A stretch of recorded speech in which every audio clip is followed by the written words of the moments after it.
¿sí? Las misceláneas como el vitiligo, la alopecia areata y la urticaria, y la patología infecciosa.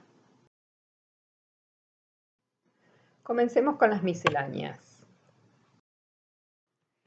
El vitiligo es un proceso autoinmune donde los propios linfocitos del paciente atacan y reconocen como extraño a los melanocitos propios, ocasionando estas clásicas lesiones, estas máculas blanquecinas muy características con los bordes definidos, ubicados en cualquier parte del tegumento, desde una lesión pequeña y única localizada hasta un vitiligo generalizado.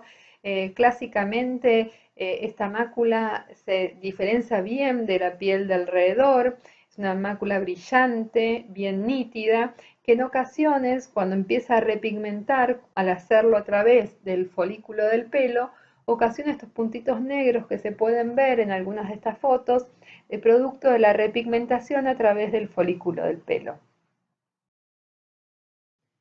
Lo más importante que creo yo que hay que diferenciar, hacer el diagnóstico diferencial, es con la pitiriasis alba. Esa lesión que yo les comenté en las clases anteriores, donde era el diagnóstico en los pacientes con atopía, ustedes pueden ver que es una mácula, primero en los sitios fotoexpuestos, y una mácula mucho más tenue, de bordes más difusos, en pacientes de fototipos altos y pacientes que tienen atopía o cerosis. En cambio, en el vitiligo, la mácula es mucho más blanca, mucho más marcada, pero bueno, sería donde más tenemos que hacer el diagnóstico diferencial. El tratamiento va a depender de dónde está localizado el vitiligo y la superficie corporal afectada. Ustedes tienen que saber que cualquier dermatosis, ¿sí?, que ocupe más del 20% de la superficie corporal afectada, es decir, con la regla de los quemados, si tenemos cualquier afección, una psoriasis, un vitiligo, un eczema, lo que sea, con más del 20% de la superficie corporal, ahí no se pueden poner cremas, porque ya correríamos el riesgo de que esas cremas actúen de forma como si fuese una absorción sistémica, ¿sí? Entonces, las cremas que se utilizan en cualquier dermatosis, ya sea betametasona, calcipotriol, es decir, cualquier crema terapéutica, tenemos que estar seguros que la están aplicando los padres en menos del 20% de la superficie corporal. Y también recordar que hay zonas que se potencian, como puede ser la zona del pañal, una zona oclusiva, ahí la crema se potenciaría la absorción.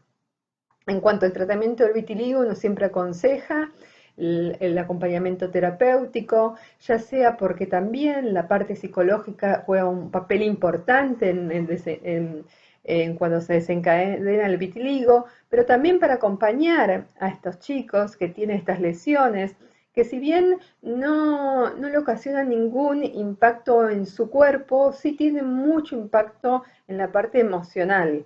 Entonces es muy importante que si bien nosotros capaz que no pesquisamos un desencadenante emocional, el hecho de tener vitiligo hace que nosotros siempre aconsejemos acompañar el tratamiento con una asistencia psicológica. La evolución es bastante incierta de esta patología, existen múltiples tratamientos y como cuando hay múltiples tratamientos es que ninguno a veces es efectivo. La verdad que es resorte del especialista, se le pueden indicar corticoides, hacer tacrolimus, bueno, fototerapia, etcétera. Hay numerosas opciones terapéuticas. Y muchas veces una opción terapéutica sirve para un paciente y no para otro, o muchas veces sirve para un sector del cuerpo del mismo paciente y no para todo. La alopecia areata es otra enfermedad autoinmune donde aquí se produce una reacción inmunológica contra el folículo piloso. Esto ocasiona la pérdida del cabello. Observamos en el paciente lo que se llama la pilotracción positiva. Cuando uno intenta tirar los mechones de pelo se desprenden fácilmente. Y es el diagnóstico diferencial, hay que hacerlo con una tinea capitis, por ejemplo.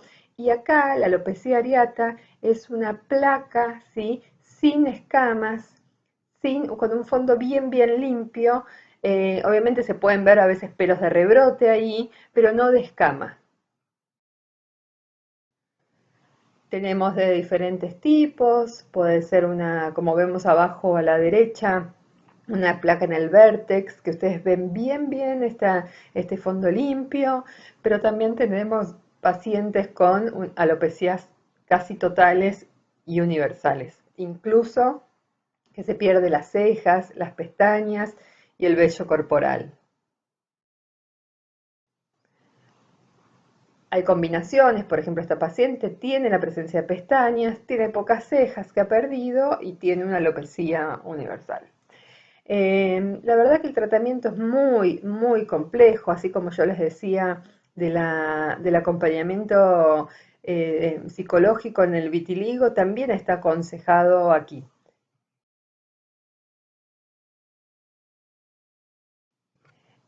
Y el diagnóstico que más tenemos que hacer, como les explicaba antes, es con la tinea capitis. Ustedes vean, todos los de acá abajo, las dos pacientes, es una alopecia areata, una placa limpia, que podemos llegar a tener vello en el medio, ya sea porque se está cayendo ahora o porque está regenerando, ¿sí? Pero miren las de arriba, es una zona alopécica sucia, con escamas, ¿sí?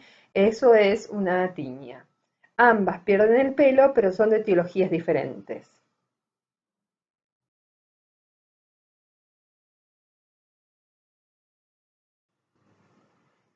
El tratamiento, tanto como en la alopecia areata como el vitiligo, es muy frustrante. Hay pacientes que responden a una cosa y otros que responden a otra y otros que no responden nunca. Ustedes tienen que saber que hay factores de mal pronóstico para decir que va a responder o no una alopecia areata en un paciente. Si tenemos una alopecia de larga data, de muchos años de evolución, si tenemos una alopecia en la zona de la nuca, si tenemos una alopecia que acompaña con un pitine unguial, que es como un puntilladito que hay en las uñas, como si fuese un dedal, si tiene antecedentes familiares de alopecia o si es universal, todos esos hablan de mal pronóstico. Igualmente siempre el paciente viene a buscar una respuesta y uno intenta tratamientos. No hay una única línea de tratamiento, ya que esto no es, ninguna es 100% efectiva, como les decía en el vitiligo. Algunos tratamientos funcionan para una cosa y otros para otro. También acá tenemos que ver la extensión de la alopecia areata. No es lo mismo un chiquito que tiene un parchecito chiquitito sin pelo que uno que tiene una universal. En el caso de que sea una alopecia areata pequeña, se le puede indicar un clobetasol, en este caso en loción, que esto va a estimular o frenar, mejor dicho, la caída del pelo, este proceso inflamatorio, y para estimular el crecimiento se da un vasodilatador, el minoxidil, para estimular que crezca el pelo. Es decir, nosotros usamos ambas gotas, unas por ejemplo a la mañana y otras a la tarde. Otros tratamientos ya más específicos del especialista se le pueden dar, se puede hacer fototerapia, se puede hacer metrotexate, se pueden usar irritantes como antralina, pero ya les digo que muchos tratamientos fracasan. Incluso hay pacientes que uno ya los estimula cuando ve que pasan mucho tiempo con esta alopecia areata, sobre todo las universales, al uso de pelucas. La urticaria vamos a definirla como esta presencia de lesiones de tipo Avon, es decir, unas placas eritemato-edematosas, que característicamente la urticaria no va a estar fija, sino que va a adoptar distintos patrones y distribución. Esto es muy importante que le pregunten a los padres si las lesiones están iguales, porque muchas veces en ese sentido hay que hacer el diagnóstico diferencial con un eritema polimorfo o una urticaria vasculitis, pero la clásica urticaria que se consultan tan frecuente a la guardia son estas lesiones tipo placa eritematoedematosas, confluentes que van cambiando de lugar, que a veces se acompañan de edema de manos, de pies, incluso de labios y palpebral, y que tienen que saber que las urticarias se dividen en agudas y en crónicas. Las agudas son las que duran menos de 6 semanas y la gran mayoría de las veces están desencadenadas por algún cuadro infeccioso que haya padecido el paciente. Ya las crónicas hay que estudiarlas un poco más, buscando alguna patología subyacente. Acá vemos otro paciente, también puede tener lo que se llama dermografismo, que es cuando nosotros arañamos al paciente y se genera una línea de urticaria. Eso también es una expresión de urticaria. Como les dije, la dividimos en aguda y crónica. La urticaria aguda no es necesario estudiarla, es decir, hasta las 6 semanas no estudiamos al paciente. La urticaria crónica ya hay que buscar otras patologías asociadas, como pueden ser enfermedades del colágeno, problemas de tiroides, celiaquía, parásitos. Es decir, hay un gran espectro de patologías que pueden manifestarse como una urticaria. En cuanto a la urticaria aguda, que es la desencadenada por algún cuadro infeccioso en general, aunque también obviamente puede ser por fármacos, bueno, o por alimentos, es, si se sabe, de evitar la causa determinante o desencadenante. Nosotros en general les indicamos una dieta hipoalergénica, no porque tenga relación esta urticaria con algo que comió, ¿sí? Sino para tratar de ayudar a como que el mastocito se tranquilice, ¿sí? Y no sumar otro factor alergénico a este cuadro alergénico que está teniendo. Lo mismo pasa con el calor o el estrés. Muchas veces el estrés desencadena la urticaria. Ustedes han visto varios pacientes o ustedes mismos cuando han rendido un examen que capaz presentan cuadros urticariformes tipo colinérgicos en el pecho. Hay numerosas causas de urticaria, también inducidas, pero bueno, este no es el motivo de la clase, inducidas bueno, por el estrés, por el calor, por el frío, por el agua, pero no es el motivo de esa clase, pues estas serían las urticarias crónicas. Pero volviendo a la urticaria aguda, uno trata de, si se sabe, trata del factor desencadenante o el cuadro infeccioso que ha estado teniendo, aconsejar una dieta hipoalergénica, darle antihistamínicos y el corticoide es importante que sepan que solo está indicado en el caso de angioedema. Los pacientes que van a la guardia con una urticaria que no presenten edema, ¿sí? Angioedema, no tendrían indicación de recibir un corticoide. El corticoide obviamente los blanquea rápido, pero también vuelve la urticaria. Y a veces, como estamos hablando de urticarias de varias semanas, no se le puede estar indicando el corticoide a cada rato. Entonces, el tratamiento son los antihistamínicos. Y según las guías, uno prefiere dar un antihistamínico e ir aumentando la dosis, incluso hasta cuadriplicarla antes que combinar antihistamínicos. Por último, pasemos a la patología infecciosa.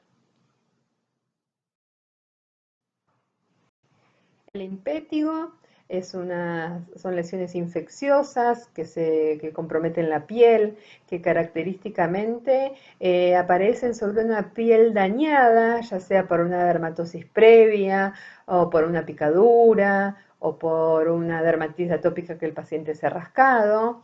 Puede estar ocasionado por el estrepto o el estáfilo.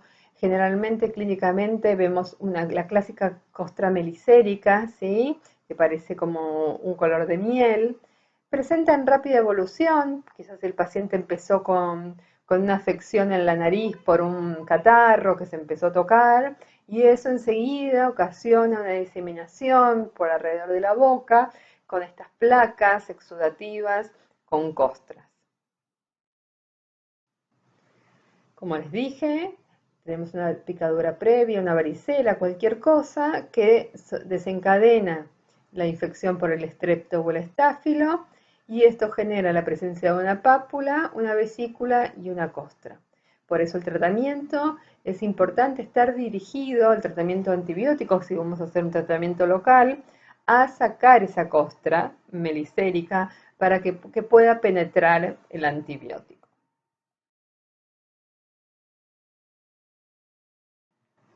Otro paciente siempre muchas veces es frecuente en los nenes chiquitos o en la edad escolar, en la zona de alrededor de la nariz, quizás desencadenado por un cuadro de catarros a vías aéreas superiores que le ocasionan que la nariz esté paspada, que se toque mucho y rápidamente se disemina.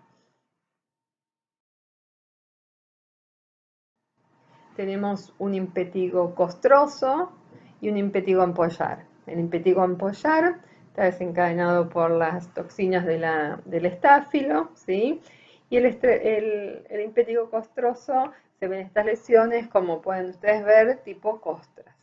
En cuanto al impetigo ampollar, que les muestro una foto acá a la derecha, rápidamente esta ampolla, como es una ampolla que está localizada por arriba de la membrana basal, se rompe y deja una erosión muy similar a lo que es una quemadura de cigarrillo.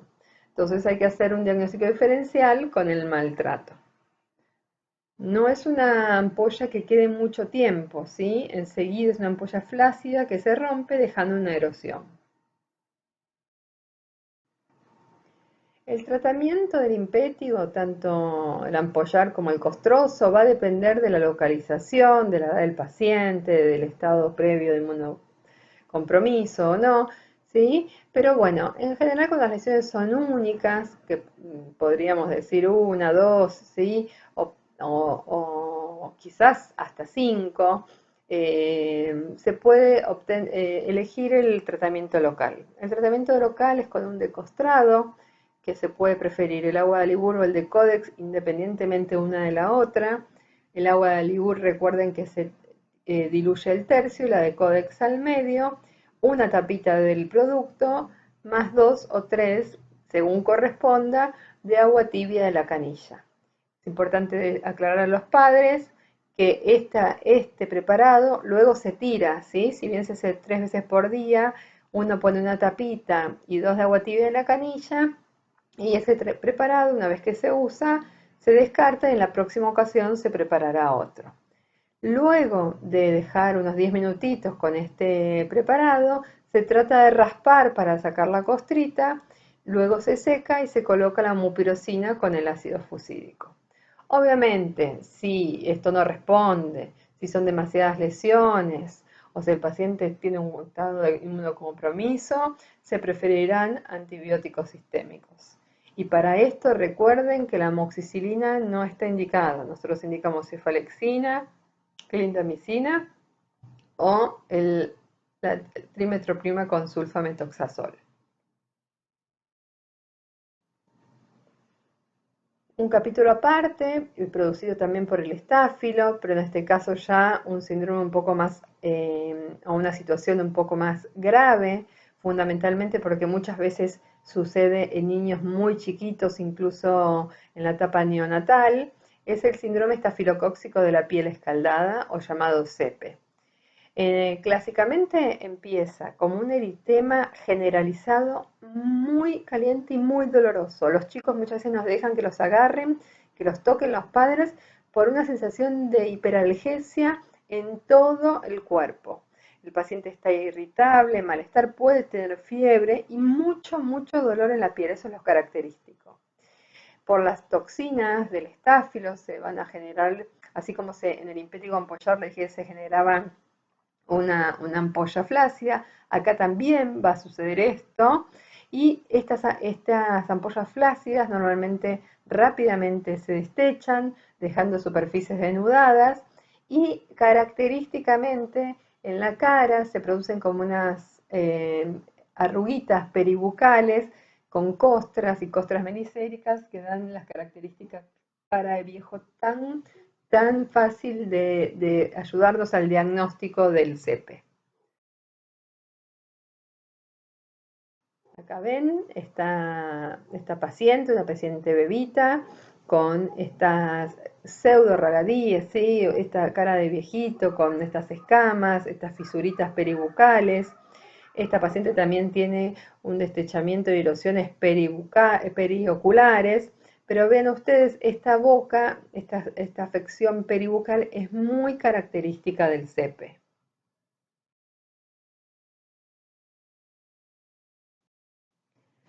acompañan lesiones luego de este periodo que les expliqué que iniciaba con eritema, dolor, hiperalgesia, de un destrechamiento generalizado, ¿sí? Que puede aparecer en cualquier parte del cuerpo. Es decir, es raro ver las ampollas, en general uno ve esta piel que se desprende fácilmente.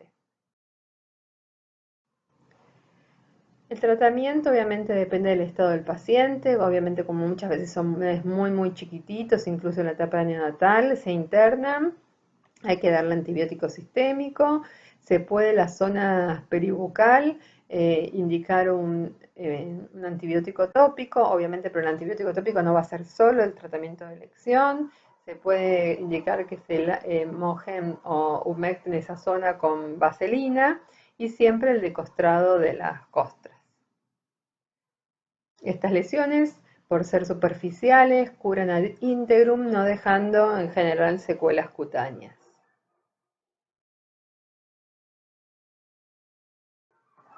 Pasemos ahora a la parte micológica, donde vamos a hablar de las tiñas de cuero cabelludo, de las tiñas corporis. Comencemos por la tiña capitis, una patología que también es consultada. Característicamente el paciente tiene una placa en el cuero cabelludo que ha perdido cabello, que tiene pirotracción positiva, es decir, uno tira el pelito y se queda con el pelo. Esa placa, a diferencia de la alopecia areata, es una placa de aspecto sucio, recuerden esto, con escamas. Puede tener algunos pelos cortados en toda esta placa, pero bueno, esta es y también otra cosa, es característica de los chicos hasta la adolescencia.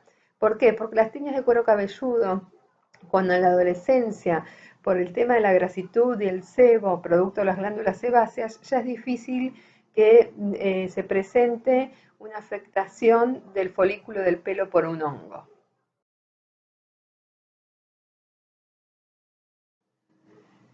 La tiña puede ser una tiña capitis sola o estar acompañado de un querion de Celso con una afección inflamatoria muy importante que puede dejar una alopecia residual. Muchas veces, como esto tiene un aspecto bombado o inflamatorio, muchas veces se cree que está sobreinfectado o es una lesión infectada del cuero cabelludo y se le da antibióticos. Y esto no es así, ¿sí? Es producto toda esta lesión de la infección, pero por el hongo, no bacteriana, entonces el tratamiento tiene que ser un antifúngico. Acá vemos otra paciente con querión de Celso, esta placa más abombada, dolorosa, exudativa.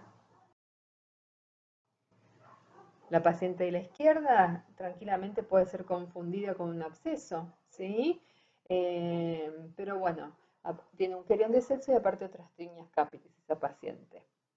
Y el de la derecha, cuando un paciente tiene un querión de Celso muy importante o consultó más tarde, puede generar una alopecia cicatrizal. Es decir, las tiñas capitis comunes, bien tratadas, no dejan alopecia. Ahora ya cuando se acompaña de un proceso inflamatorio bastante severo o una alopecia de larga data, puede generar una alopecia cicatrizal, es decir, una alopecia permanente.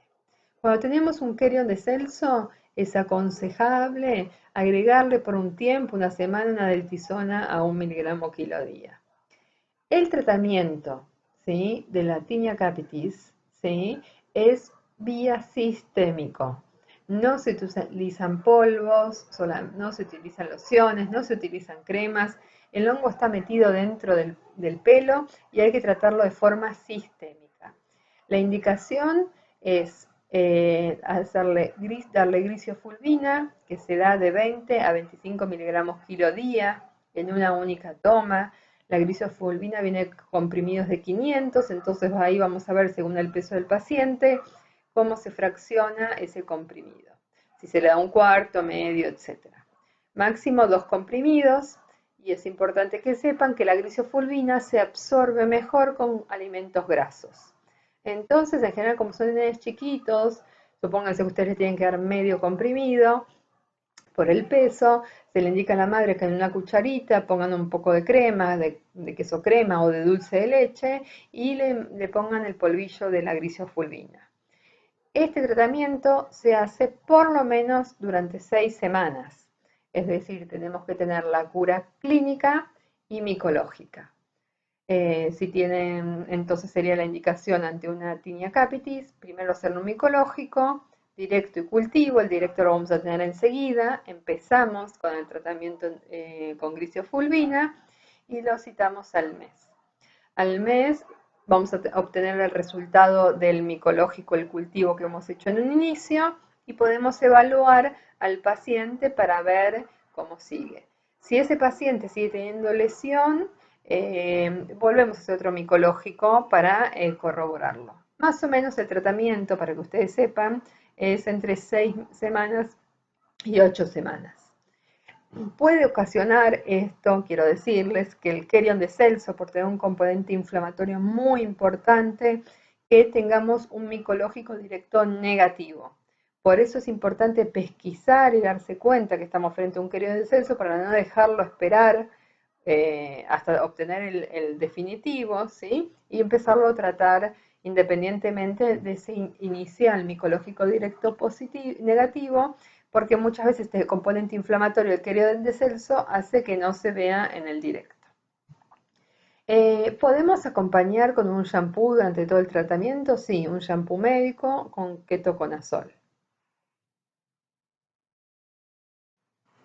En cuanto a la tinea corporis, es unas lesiones únicas o múltiples, que clásicamente es una placa que tiene un borde eritematoso y un centro más claro, con un crecimiento centrífugo, por eso adopta este patrón anular y esta característica que tiene el borde o collarete eritematoso y un centro más claro.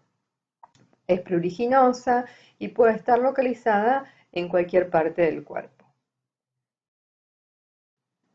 Acá vemos una tinea corporis en la nuca, la clásica tinea que vemos allá arriba a la derecha y otros pacientes. Obviamente muchas veces se confunden con eczemas porque la tinea pica y el eczema también. Pero bueno, característicamente tenemos que indagar en la presencia o no de mascotas. Ustedes recuerden que los chicos muchas veces tienen mascotas y de cualquier índole. Volviendo un poco atrás al tema de la tinea capitis, en general la tinea capitis está desencadenada la gran mayoría de las veces por el Microsporum canis y la grisofulvina es el tratamiento de elección, ¿sí? Que no genera resistencia. Ahora, volviendo al tema de la tinea corporis, si nosotros tenemos una lesión única, tranquilamente la podemos tratar con un tratamiento en crema. ¿Cuánto tiempo? Entre 3 y 4 semanas, que es el momento que se produce la descamación, ¿sí? El ciclo epidérmico con la renovación, y esto va a hacer que el dermatofito que está metido en la capa córnea se elimine. Otros pacientes con lesiones más importantes, si bien uno indaga en la presencia de mascotas, muchas veces no hay mascotas en la familia y también el paciente puede tener una tiña de otras características. A veces adoptan patrones más raros, pero ustedes vean siempre acá en esta foto esta forma de avance que tiene, esa forma centrífuga que va aclarando el centro y va haciendo esta forma circinada hacia la periferia.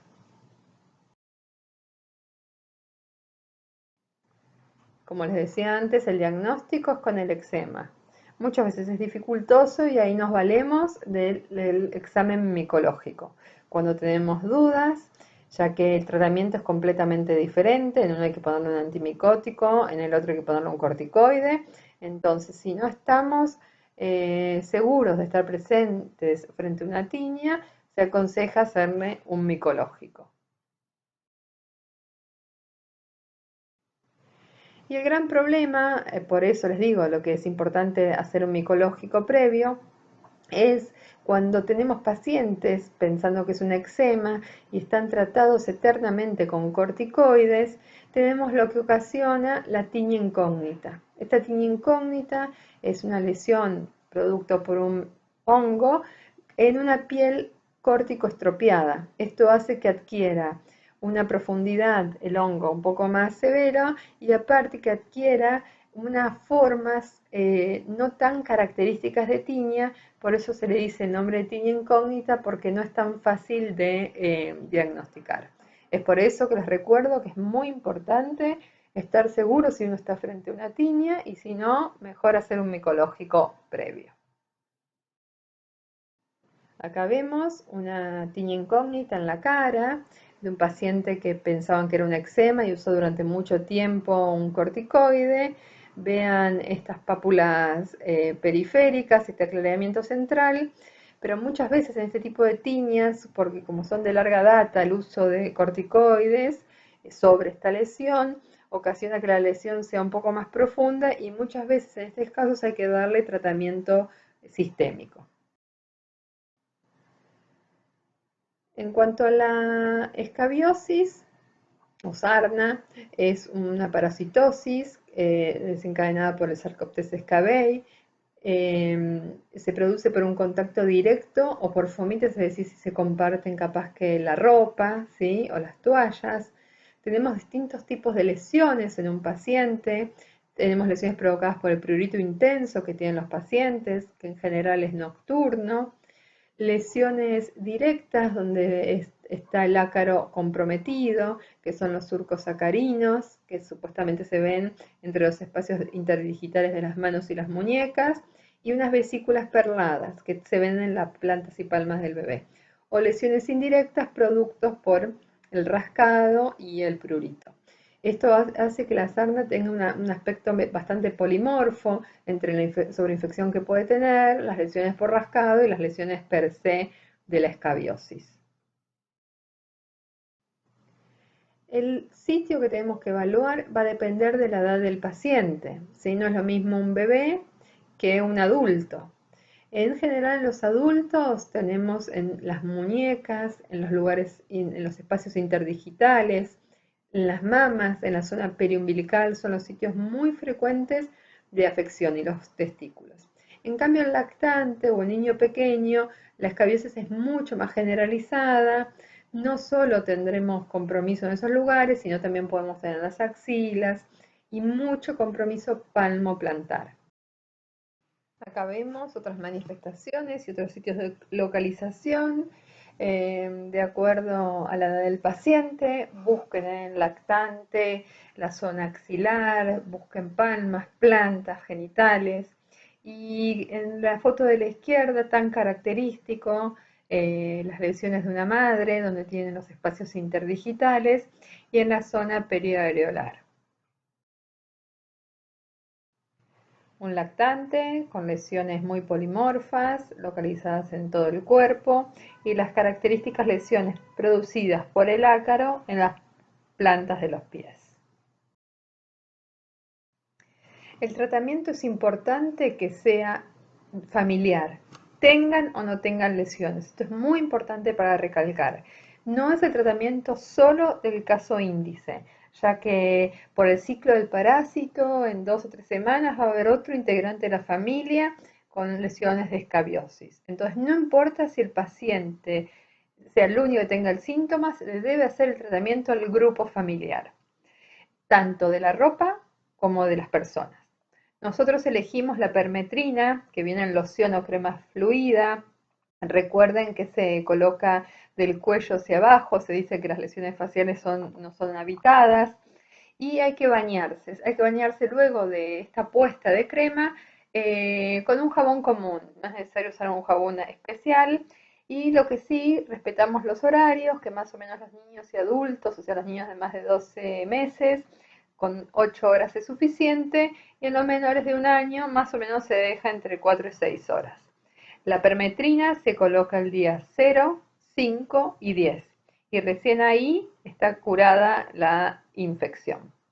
Se le puede indicar también como otra opción terapéutica la ivermectina, que acá les dijo las dosis porque es de acuerdo al peso, la parte de los comprimidos, y ahora tenemos a disposición la ivermectina en gotas. Recuerden que la ivermectina no está indicada en menores de 5 años ni en menores de 15 kilos y para que sea efectiva se debe tomar en ayunas, es decir, que no debe comer ni 2 horas antes ni 2 horas después.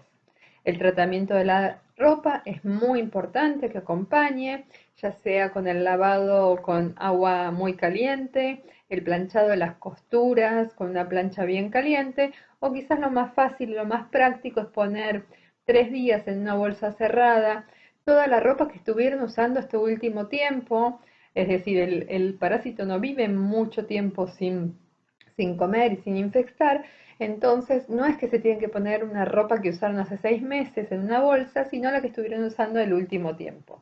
Se deja 3 días y luego la pueden utilizar. Es el lavado o el planchado o la bolsa. No tiene que ser las tres cosas en simultánea. En cuanto a la pediculosis, otra infección bastante frecuente y de consulta en la práctica diaria, es una infección en el cuero cabelludo producida por el pedículos humanos variedad capitis. Genera un prurito muy, muy importante, sobre todo en la zona occipital, por eso vamos a ver lesiones sugestivas de pediculosis en el cuello de varios pacientes, como unas papulitas eritematosas, y ahí hay que buscar en la zona occipital la presencia de la pediculosis. Las lesiones pueden, por el producto del rascado y el prurito, infectarse y esto a veces puede ocasionar no solo un impétigo o una infección bacteriana, sino también la presencia de una miasis. Los pacientes tienen adenopatías cervicales y es muy importante y el diagnóstico se hace viendo obviamente el piojo, tanto el piojo como la liendre. Fíjense, la liendre es una lesión como blanquecina, generalmente ubicada en la zona occipital, muy adherida al cabello y no sale fácilmente como puede ser la caspa. Lo que les muestro en la foto de la derecha es esto que les decía, estas lesiones que son muy sugestivas de que un paciente tenga pediculosis, estas pequeñas pápulas eritematosas, pruriginosas, producto o secundarias a la pediculosis del cuero cabelludo. El tratamiento hay diferentes, hay muchas líneas comerciales, muchas de las cuales no sirven, ¿sí? Nada es repelente, es importante decirle a los padres, es decir, que uno cura a la pediculosis y al otro día vuelve al colegio y vuelve a traer pediculosis. Por eso es importante la rutina con el peine fino diario, ya que si vuelve del colegio con un piojo, ese piojo será eliminado por el peine fino. Nosotros hemos visto diferentes pacientes que los padres hartos de los piojos le han puesto hasta querosén. Es muy importante usar productos que sean aptos o la pipeta del perro, por ejemplo. Es muy importante usar productos que sean aptos. Recuerden que ninguno es repelente, entonces tampoco se pueden estar poniendo a cada rato. Por eso el peine fino es un aliado. Y aparte que los pediculicidas son mucho más efectivos sobre el piojo adulto que sobre la liendre. Por eso muchas veces, por el ciclo del parásito, se recomienda colocar el pediculicida y repetirlo a la semana. Se puede utilizar como método casero o en esos cueros cabelludos que están muy irritados, una forma de eliminar el piojo de forma barata y sencilla sin irritar el cuero cabelludo es hacer un tratamiento con vaselina oclusiva. Se coloca en el cuero cabelludo la vaselina líquida, se coloca una cofia de ducha, esas de plástico, y se deja media hora. El piojo ahí se va a asfixiar y morir y luego se pasa el peine fino. Eso es un método casero, fácil, económico. Lo único que tiene en contra es que el pelo queda muy grasoso y el paciente se lo tiene que lavar varias veces, pero la verdad que no irrita nada el cuero cabelludo y es muy efectivo. Y obviamente se repite la semana. Y ahora en el comercio está la ivermectina en crema fluida, que se puede utilizar desde los 6 meses. Se utiliza con el cabello seco, se deja 10 minutos y se enjuaga sin utilizar crema de enjuague ni shampoo hasta 24 horas después. El laboratorio dice que al tener un poder ovicida no se necesitaría la reaplicación. También tenemos opciones de darle ivermectina por boca, tal como, como se le da a una escabiosis, nada más que esto es una única toma, o a lo sumo se repite a la semana. No lo aconsejamos porque ya les digo, tampoco se le puede estar dando a pacientes todo el tiempo esta medicación cuando es tan frecuente las reinfecciones. Y por último, también hay lociones con permetrina al 1% que se dejan similar a la ivermectina. En cuanto a las infecciones virales, el herpes simple tiene una forma de transmisión directa, ¿sí? De una lesión activa de otra persona, de esas vesículas. Y recuerden que tenemos una enfermedad de primoinfección, que fundamentalmente cuando es en la boca deja mucha sintomatología en el bebé, la gingivo-estomatitis herpética, que luego queda en latencia en el ganglio linfático y puede tener recurrencias. Puede ser ocasionado por el 1 y el 2, y ya estos tipos, si bien antes se decía que el 1 era genital, el 1 era oral, el 2 es genital, ya no es tan así. Recuerden que tienen el herpes una capacidad de establecer latencia y de reactivarse. Son clínicamente pequeñas vesículas agrupadas como en ramillete sobre una base eritematosa. Podemos ver que en la lesión tiene también costras, producto de la desecación de estas vesículas. Los pacientes ocasionan prurito, ardor y dolor, incluso cuando el herpes es labial, muchas veces tiene un pródromos y el paciente sabe que ya le va a salir el herpes labial por esta sensación de hormigueo, de pinchazos o de ardor. Vean, esta es una clásica lesión de herpes, pequeñas vesículas chiquititas, contenido citrino, agrupadas como si fuese un ramillete de uvas sobre una base eritematosa, la cual luego progresa hacia una costra y cura. Muchas veces esto está mal interpretado con los pacientes, con que andan mal del estómago y demás. Esto es un herpes y hay que recordarles que ocasiona latencia y se puede volver a reactivar ante distintos estímulos como el estrés, el sol, etc. El herpes puede estar localizado, el herpes simples, en diferentes lugares. Por ejemplo, este paciente que se chupa el dedo ya tiene una infección un poco más severa, producto de chuparse el dedo con una lesión herpética, ocasionando un panadizo herpético. El tratamiento del herpes simple va a depender de la localización, del estado del paciente, del estado inmunológico. Normalmente un herpes simple, de si es una prima infección o una recurrencia, normalmente el herpes simple, el típico del labio, la verdad que uno puede hacer cronoterapia, se va a ir solo, tratando de evitar que se infecte, por eso muchas veces se le indica que el paciente se cure con alcohol para que se seque. Los pacientes que tienen herpes refieren que el uso de aciclovir local en crema les mejora la sintomatología, entonces se puede llegar a poner entre 3 y 4 veces por día esa crema hasta curar. Lo que tiene esa crema es que a veces genera una maceración y retarda la cura del herpes, entonces por eso a veces los dermatólogos prefieren indicar solo la cura con alcohol. El tratamiento sistémico se reservará para diferentes pacientes, estado inmunocompromiso, extensión del herpes simple o primoinfección. En cuanto al herpes zóster, ustedes saben que es el virus de la varicela, es la reactivación de este virus y que en general se ve en pacientes inmunocomprometidos y en ancianos, aunque también es frecuente de ver en pediatría, o nosotros vemos bastantes.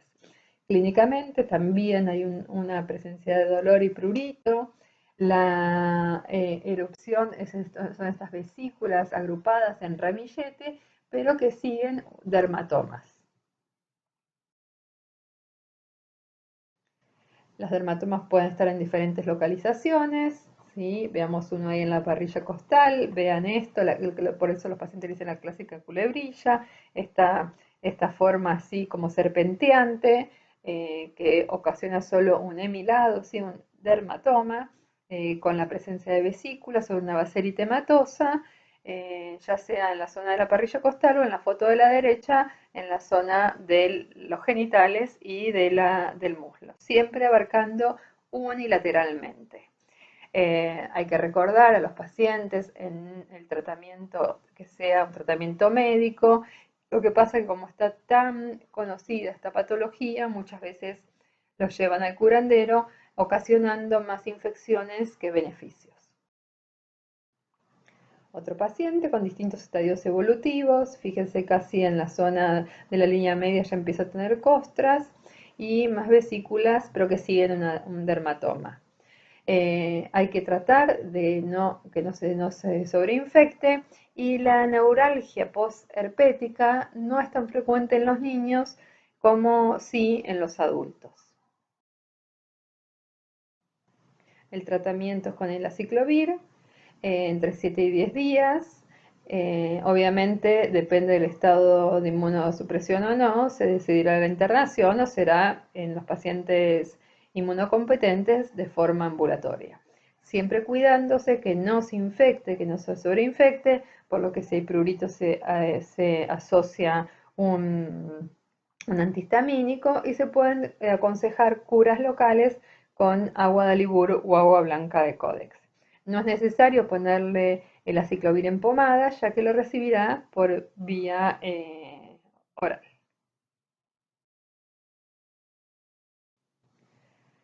El poxivirus es el virus encargado del molusco contagioso, otra patología de mucha consulta en la práctica diaria y que ocasiona reiteradas consultas porque por la evolución de este virus, que no se va rápido, la verdad que los padres se angustian mucho, más a veces que no los dejan entrar a la pileta, más que cualquier tratamiento a veces ocasiona irritación o el molusco per se puede generar un eczema. Hace que muchas veces consulten y reconsulten los pacientes. Clásicamente se ve esta pápula de aspecto como perlado, con una umbilicación central. Característicamente es de los chicos pequeños, no tanto de los chicos ya adolescentes, sino de lo que serían los que están en el jardín y en el primer grado y en la primaria. Y generalmente son de pacientes que han tenido una historia de atopía. Pueden ser lesiones únicas o múltiples y es una vez que el paciente ya se ha contagiado con uno, las lesiones son de autocontagio. Acá vemos cómo se ve la clásica lesión umbilicada, que le decimos nosotros, como una papulita perlada umbilicada, bien blanquecina, distribuida en el pecho. La verdad que hay múltiples tratamientos para los moluscos, cada dermatólogo va a indicar uno diferente, hay que evaluar bien al paciente, hay que evaluar a los padres, hay que ver las necesidades que tienen. La verdad que si es un molusco único que no está ubicado en la cara, uno o pocas lesiones, puede optar por el curetaje de los mismos. Ya cuando un paciente tiene muchas lesiones, uno espera dar un tratamiento que sea irritante para generar una respuesta inmune y que el paciente no se vuelva a contagiar. La verdad que también uno puede esperar y no hacer nada y dejar la evolución propia por ser un virus haga que en algún momento se caiga. Les quiero recordar que el tratamiento per se acorta muy poco la evolución del paciente, es decir, si uno da un irritante, el ciclo del molusco se va a cortar un poco, pero apenas unos meses. Normalmente un molusco que uno lo deja a la libre evolución en un año y medio se cae, y capaz que con sustancias irritantes un par de meses antes. Con todas las cosas que lleva de ponerle diariamente, ¿no? Una crema a un niño y la constancia. Por eso a veces uno opta, cuando son pocas lesiones, por hacer un curetaje de las lesiones. Lo que pasa es que esto no genera inmunidad y hace que muchas veces el paciente que ya estuvo contagiado con este virus se vuelva a presentar otros moluscos. Hay que tranquilizar a los padres, explicarle que es una patología benigna.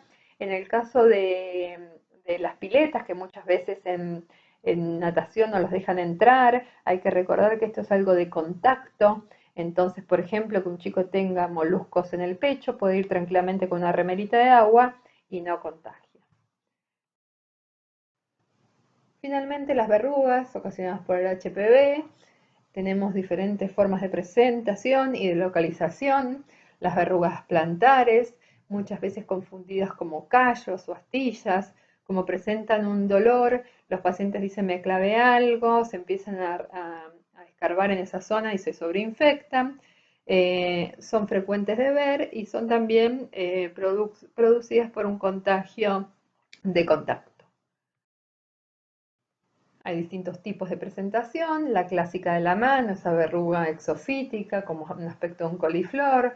Podemos tener verrugas de aspecto filiforme, o si no, las de las mejillas, que están en las fotos acá, que estas son un poco más difíciles de diagnosticar, son las verrugas planas, que tienen un color piel y son múltiples y muy planitas en la zona de la cara.